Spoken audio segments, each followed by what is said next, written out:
This is the politics of everything, and I'm your host, Amber Daines. Welcome to the podcast where we want to discuss the politics of everything, from money to motherhood, nutrition to narcissism, startups to secularism, the environment to equality, and much more. Our guests are experts in their field or topic of choice, even if you've not yet heard their name. This is a bipartisan podcast, so while we love exploring varied views and get a buzz from a healthy debate, by no means is this a one-sided forum for any one political view. So please listen up and enjoy the politics of everything. This is the politics of everything, and I'm your host, Amber Daines. Our guest today is Ruth Dearing, peaceful digital parenting expert, #1 international best-selling author of How to Keep Your Children Safe Online and Put an End to Internet Addiction, a topic which we all need to get to grips with as modern parents. Ruth is a public speaker, a black belt in karate, and a mother of 2. She's really passionate about helping parents keep their children safe, healthy, and balanced online. And she joins us today to discuss the notion of the politics of peaceful digital parenting. Welcome, Ruth. Hey, Amber. Thanks so much for having me. Absolute pleasure. Well, let's dive in. What is peaceful digital parenting? To me, it sounds like an oxymoron. Yeah, that's a good question. So to break it down, digital parenting is just parenting in the digital age. So parenting in terms of how your children use technology.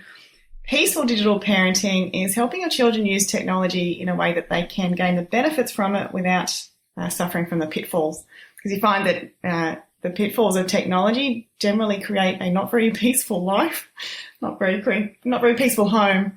Absolutely. Look, my children are young. They're only 4 and 8, but they even so, they know how to swipe on iPads and, virtually buy things online. So, I mean, what's the norm for children these days in terms of screen time?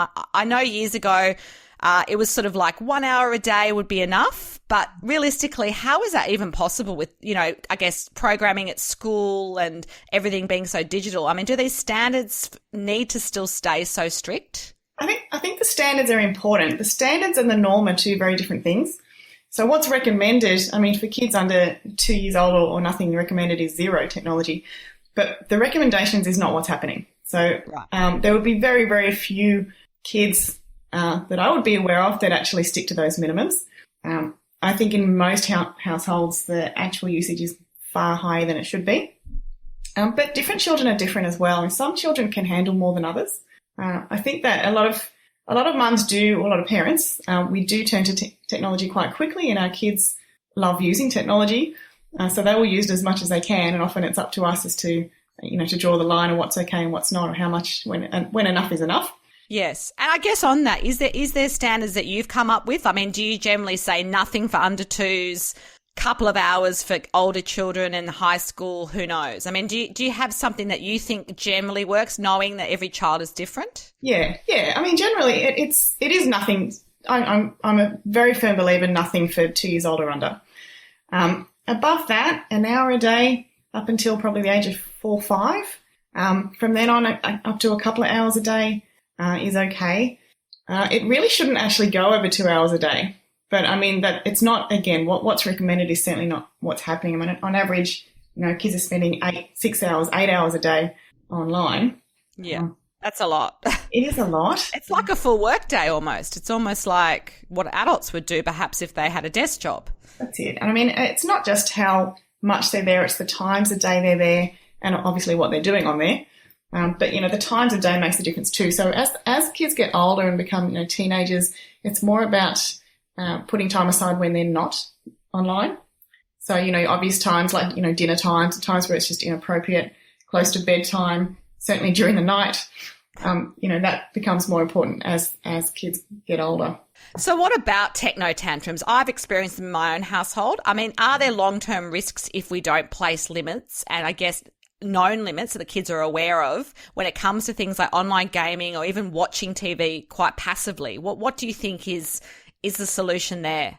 Yeah, I think that, I don't know about long-term impacts. I mean, I've had I had a child who became addicted to playing online games. He got quite into Pokemon in a big way. Yes, we all know about that one. We had to get that one off the phone pretty quickly, I have to say.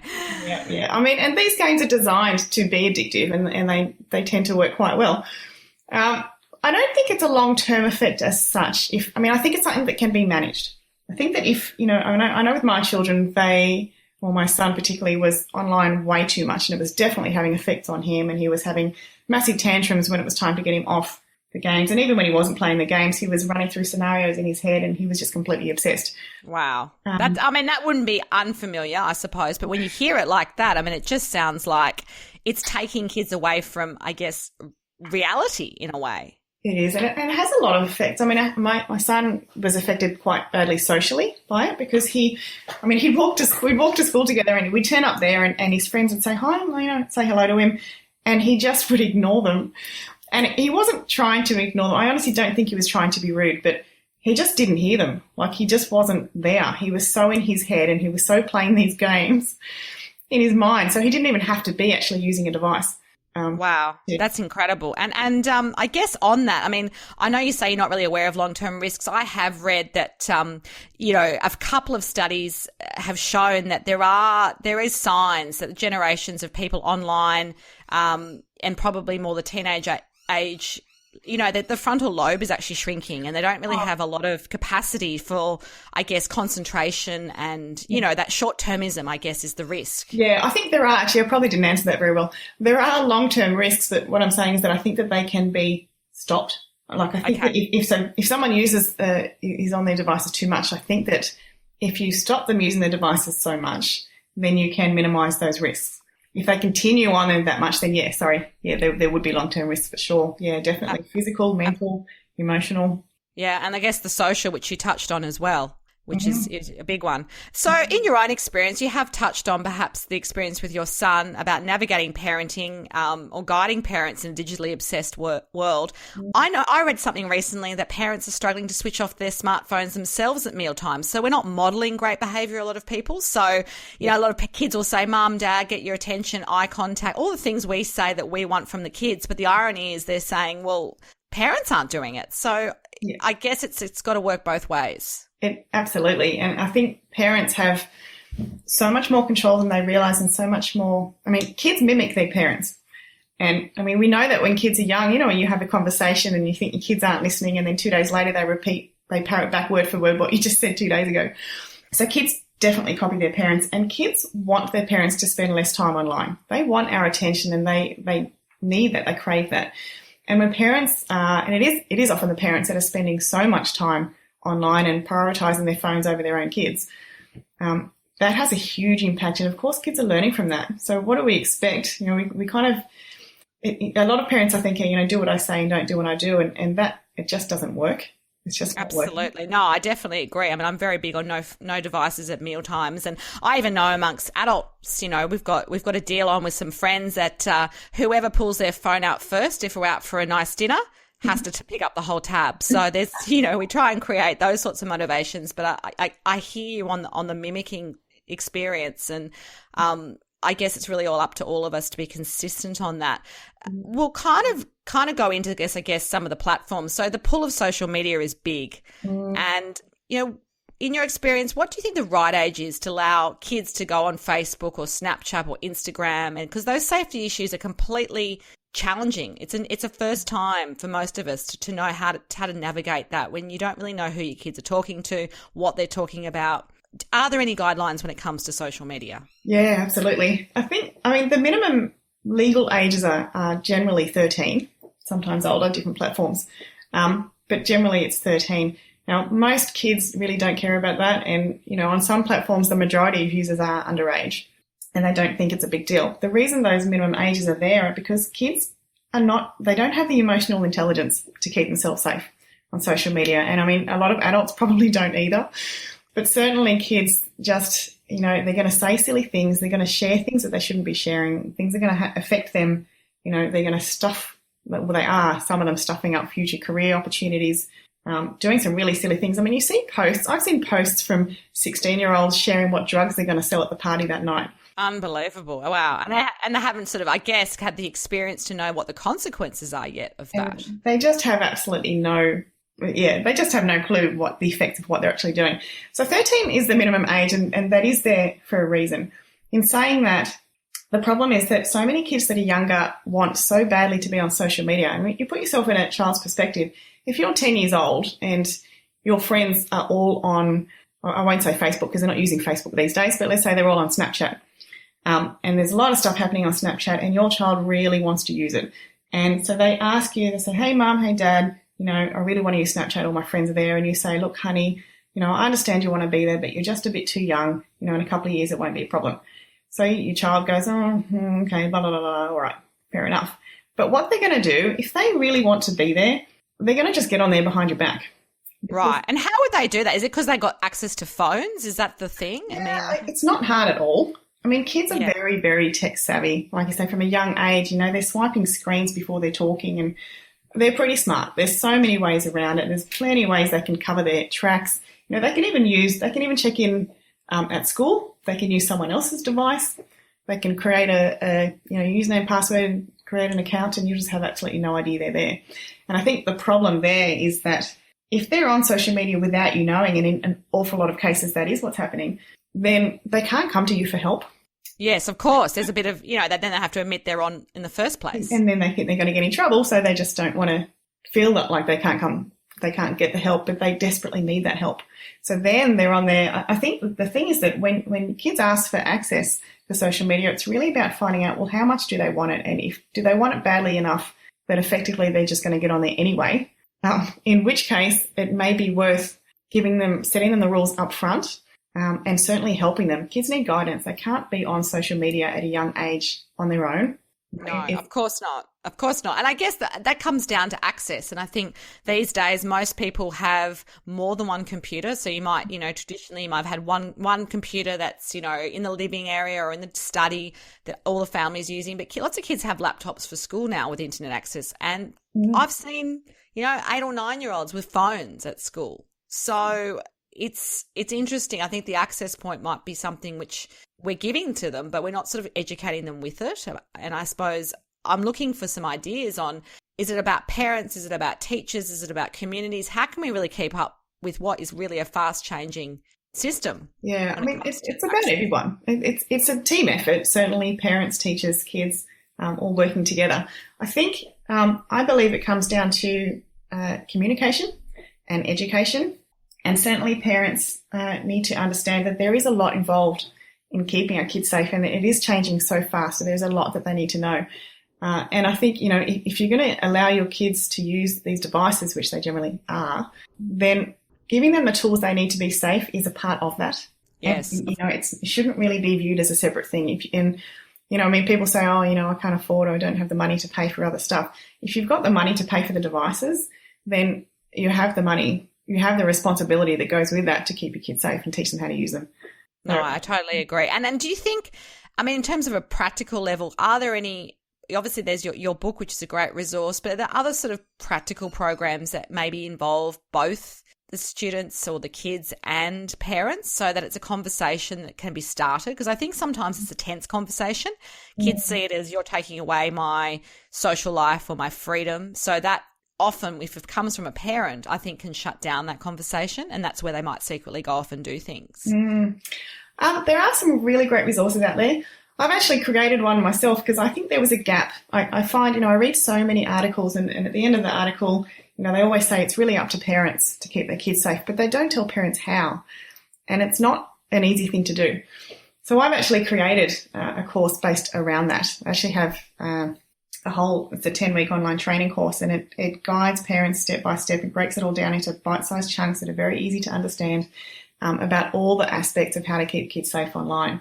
So we cover things like privacy and like monitoring what they're doing and how to do that effectively, because we understand kids are so tech savvy. If you try and spy on them behind their back, they'll just find a way around it effectively. Absolutely. No, I agree. That's fantastic. And I guess, it's about just actually taking more control as well. I think sometimes as parents, a lot of modern parents are clearly pressured, time poor, And there's always an argument I've heard from parents as a sort of excuse that, well, all their future careers are going to be on tech. Why wait? So I think, it sounds like we need to step back a little bit. So in your mind, is it about less screen time or just being more engaged in how they use it? You definitely have to become more involved in what they're doing, and have a lot more understanding of what's happening. And this, I know in my experience with my son and Pokemon, when he was into Pokemon in a huge way, everything he talked about was Pokemon.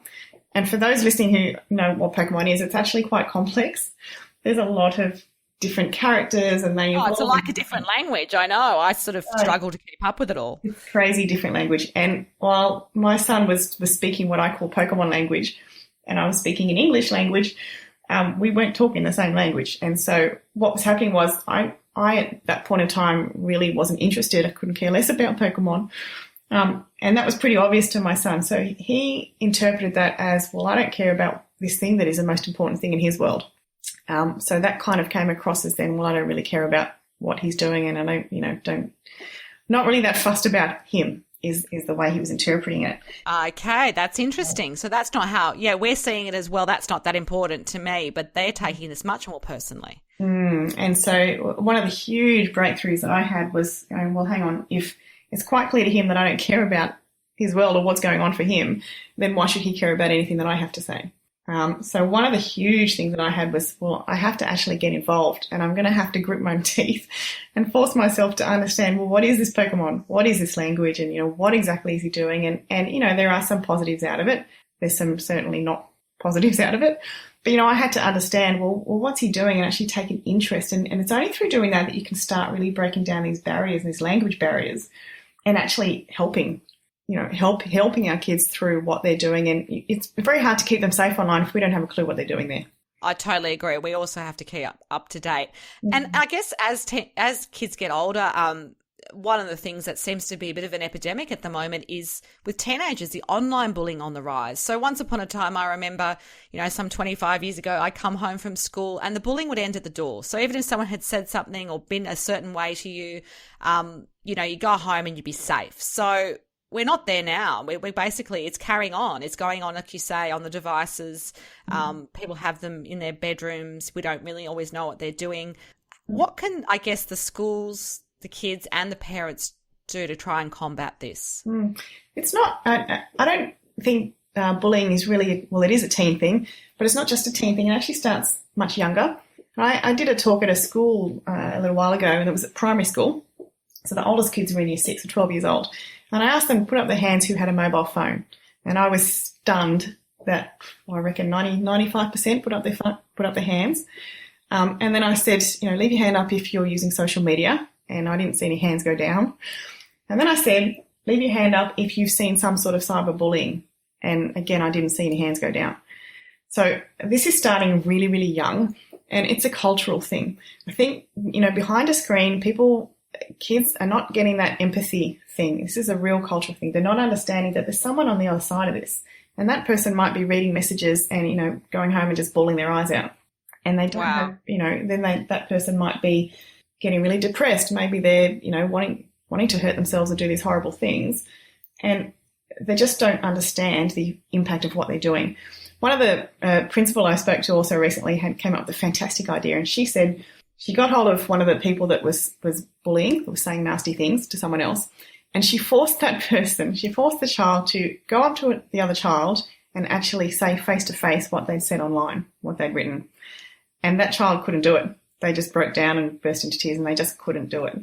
Right. So it's not dissimilar to, I guess, we've all been in workplaces where perhaps something one writes a, slightly tardy or offensive email, but they didn't bring it up with you in the meeting, or, that's that kind of idea that online is a different world for some people. It's very cowardly, and people are much meaner. People say much nastier things. I mean, to say, you see all these messages of kids saying to other people, to other kids, the world would be a better place without you, and why don't you just go kill yourself? I mean, I don't know that you'd walk up to someone and say that. Well, hopefully you wouldn't, but I really feel like it is a dark world, and like you say, like you've gone into schools and seen the reality of how young these kids are who are experiencing it. So any sort of maybe 2 or 3 tips for parents who might be experiencing For bullying, with children? You've got to know that it's happening. And the large part of the problem is that a lot of kids don't tell their parents that it's happening. And the reason they don't tell the parents is because they don't think the parents will deal with it properly. In a good way, they think the parents will make it worse. Largely, they think the parents will take away the technology. They'll take away the phone or wherever it is that the child is being bullied. Well, that would be one solution, I guess. But do you not advocate for that? No, I actually don't. I think that kids are going to be using technology and it's not about taking it away from them. It's about teaching them to be resilient there. And I think that the answer for parents, they need to be approachable. And most parents or most kids don't feel like they can approach their parents if they're in trouble. So I think the number one thing for parents is to make it very, very clear that if, their child is in trouble, if they see any bullying or if they're the victim of cyberbullying, then they can come to that parent and they won't get in trouble for it. And their device won't be removed because they tell the parent about it. And that is going to make the child far more likely to come to them for help. And that's step one. I mean, you can't help someone if you don't know they're in trouble. Absolutely. No, I think that's great practical advice. With your background, how did you get into this field? I mean, obviously you found a bit of a niche, but what's your experience prior to perhaps, becoming an advocate for keeping children safe online? It started with my son's addiction. Because we actually went through a horrible experience. It got really, really bad. And we got to the point where I was walking to school with him one day and I just wanted to chat, have a conversation, and I couldn't even talk to him anymore. So I tried to start conversations and he just completely ignored me and made these sound effects, and he was having this Pokemon battle in his head. And this one day I just completely cracked it. And I just absolutely started yelling and screaming and just lost the plot with my son, as you do. And then I just burst into tears. It was just one of these moments where I just pretty much hit rock bottom. And I think so often as human beings, we have to hit that point before we actually take action and do something about it. So at that point, I realised I just wasn't willing to keep going as I was. I mean, my son was 6 years old at the time, so It's not like... And that's young, and that's little, and you feel, they're still in some ways so vulnerable, and, you have big responsibilities. So from that, how did you actually know how to write the book and put the program together? Yeah, well, so he needed help, so I researched a lot. I Googled a lot of information. I put actually a lot of that research into the book. And it occurred to me, I'm a very strong believer. I think things happen for a reason. So in my instance, I thought, well, the reason this happened and we went through this whole addiction thing is so that I could find a way through it, which I did. I mean, now my kids do play online. They are online, but they are in a position where they're in perfect balance. They play a little bit and they enjoy the benefits. They don't suffer from the pitfalls. And so that's something that I can now share with people. But it occurred to me that, online internet addiction is only one. It's only one of the pitfalls. I mean, you've got so many others, with cyberbullying and with monitoring what they're doing, and sexting is huge and all this stuff that's happening, predators. So I actually then researched all the information that I could find from experts all over the place. And there are fantastic people online. It's a minefield online when you look for help. It's almost ironic you're going online to find out how to deal with the world online. Yeah. Exactly, use technology to help. But I mean, one of the things that I'd done too is I got my son through his internet addiction without using technology. We don't use any apps to limit his time or anything like that. Yes. And it's all, I'm a very firm believer, it's mentoring. It's all about communication rather than doing the whole Big Brother thing. So I learned a lot through the experience, and I thought, well, I can share what I've learned, and then I can find out I can sort through all the stuff that's online. There's a lot of repetition. There's a lot of stuff that's not overly useful and takes hours and hours and hours. But I spent that time, I thought, well, I'm going to get the best I can from all the best people that there are. There are experts on social media, and there are experts on privacy, and there are experts on monitoring and all this sort of stuff. So I'm going to gather it all together and present it in a way to parents that will save them time, that will give them all the information they need in the least possible time, and make it really, really easy for them to find out what they need to do, what they need to know to keep their kids safe. So that's, I think, where the book has come from. A lot of research, a mixture of personal experience and my own stories, but a lot of research online. And my course also. Yes. From the Well, that sounds two terrific ways to kind of, get our head around what we need to do as carers and parents. Do you have any mentors or inspirational figures that sort of helped you over your, I guess, recent experience or, prior to that? We're always a sum of everything that's happened to us, and I guess we always look to others to guide us. Do you have any people or, I guess, figures that kind of have spoken to you? There's some people. There's a guy called Josh Oakes in terms of social media. He's an American guy. His company is Safe Smart Social. He's brilliant when it comes to social media. He's really, really, really good guy. Completely switched on. He reviews lots of apps and things that are going on. He's, really, really good person. I look after him a lot. Yeah. There's a few others. There's Deborah Heitner. She's also in the States, she's quite into this whole concept of mentoring over monitoring. That's interesting. I like that idea. That sounds like something where you're almost working more in partnership with your children rather than, like you say, kind of being the big brother that comes in and takes it all away and, closes down the conversation, I suppose. I think that's you hit on a huge key there, because it is partnership. It's not, and we get into this us and them mentality with our kids. And I know, we do it a lot with monitoring software. It's a typical thing where we go us and them. Well, I'm going to put this on there so you can't see this. And then the child goes, well, I'm going to get around that because it's probably generally not that hard to do. And so then mum and dad go, well, I'm going to find some other way. And we sort of start fighting with our kids, and we don't realise we're on the same side. We've got the same goal. We want our kids to be safe. Our kids probably want to be safe and happy. So why are we fighting each other? We need to be – it's a partnership. It's a partnership between parents and kids and teachers. All working together. Of course, we can get a better result than not. That's some very positive advice there. To wrap up, it'd be great just to close off by sharing, I guess, kind of a final takeout or manifesto about just some steps, some practical tips for, carers and parents listening today, or even the kids that might be with them, about what are the politics of peaceful digital parenting really all about? Oh, that's a big question. I guess just some. If you're going to give people sort of top, 3 or 4 things that they could be doing today to get this, as a partnership, to get this where it needs to be, so that kids are safe and kids are happy and families are happy too. I think definitely communicating, definitely having quality time. I think a lot of parents we are really busy and we don't spend enough quality time with our kids. And when you start spending one-on-one quality time with them, then you start hearing about things that are going on. And I think that's a key. I mean, I certainly prioritise that. And if you can just, it doesn't even have to be that long. It might be 10, 15 minutes where you just chat to your child, you're one-on-one with them and you give them 100% undivided attention. Because normally when, our kids are talking and we're sort of like, blah, blah, blah, or we're cooking dinner or we're doing the washing or we're doing something else at the same time. But when you actually fully listen to your child, it'd be amazing how much you find out. And just from listening, you can learn a lot about what's going on. You can start raising these conversations. You can have dinner time is a great time to raise conversations. Often we'll say, we're at the dinner table, certainly no phones around, but we'll say, let's talk about, good thing and bad thing and funny thing that happened in your day today. Yes, and just having conversations. I guess the conversations even about things other than technology exactly help. It's just opening up the lines of communication as much as humanly possible and having these conversations regularly. I mean, I think too, parents probably, we stop short a bit. Like a lot of parents, we say to our kids, for example, don't talk to strangers online.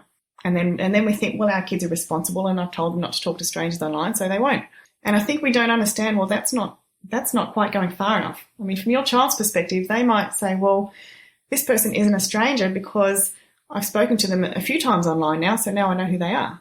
Yes, yeah, exactly. There's a piece of education there as well, and they're still kids, aren't they? At the end of the day, a lot of education, a lot of communication. I think definitely they're the two key words to keep kids safe, without a doubt. Well, thank you so much, Ruth. That's been an amazing half-hour journey into what peaceful digital parenting can be. If you are interested to connect with Ruth, I'll have some details of her website on my show notes. But you've been listening to The Politics of Everything. And until next time, keep safe, keep well. Thanks for listening today. If you've enjoyed The Politics of Everything, we thrive on feedback. So please add a short review and share the podcast with your network and your friends and family. I'm also always on the hunt for fabulous new guests, so if you've got a view to share and an idea how to get our listeners excited, please email me at amber@bespokecoms, that's BESPOKECOMMS.com.au, and we'll be sure to get back to you. Until next time.